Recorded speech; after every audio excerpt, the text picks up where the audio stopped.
Pangatlo na tip ko is the way you chew your food. Tumingin ka sa salamin, masdan mo ang jaw mo sa left and right. Kung di pantay, palagi ka na lang nag-chew sa left mo imbis na sa right.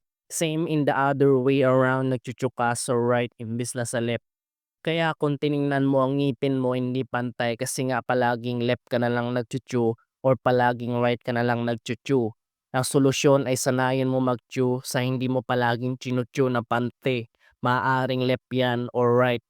It takes years para maging pantay ang ngipin mo sa paraan ng ganito at maaaring pantay ang jaw mo para maging symmetrical look, para maging pogi.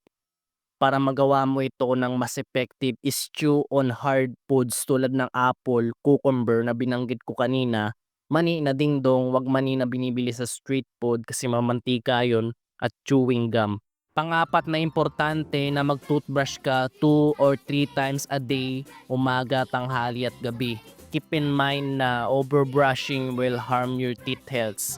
Kaya stick to 2 or 3 times lang mag-toothbrush. Tandaan mo na maghintay ka ng kalahating oras pagtapos mo kumain bago ka mag-toothbrush. Kasi hayaan mo muna labanan ng good bacteria sa bibig mo bago ka mag-toothbrush. Kasi kung nag-toothbrush ka kaagad, di nito malalabanan at mag-end up na maging bad breath ka pa rin. At hintayin mo muna maghilang ngipin mo kasi kung pag nag-toothbrush ka kaagad, mawawala ang vitamins doon sa ngipin. Kaya ninipis ang ngipin mo instead na normal na kapal ng ngipin. Kung ginagawa mo ito palagi, titibay ang ngipin mo at isama mo i-brush ang dila mo kasi ang dila ang pinagmumulan ng bad breath. Isama mo sa pag-toothbrush ang lips mo para matanggal ang dead skin cells sa lips para maging katulad ka ng mga pretty boys na may good looking lips. Panglima, wag ko kumain ng junk food at uminom ng coke at kape at kumain ng matatamis kasi nakakasira yan sa ngipin.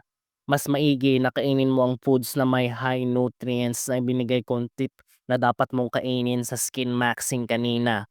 Collagen, zinc, vitamin C, K, and A, omega-3 fatty acids, and more.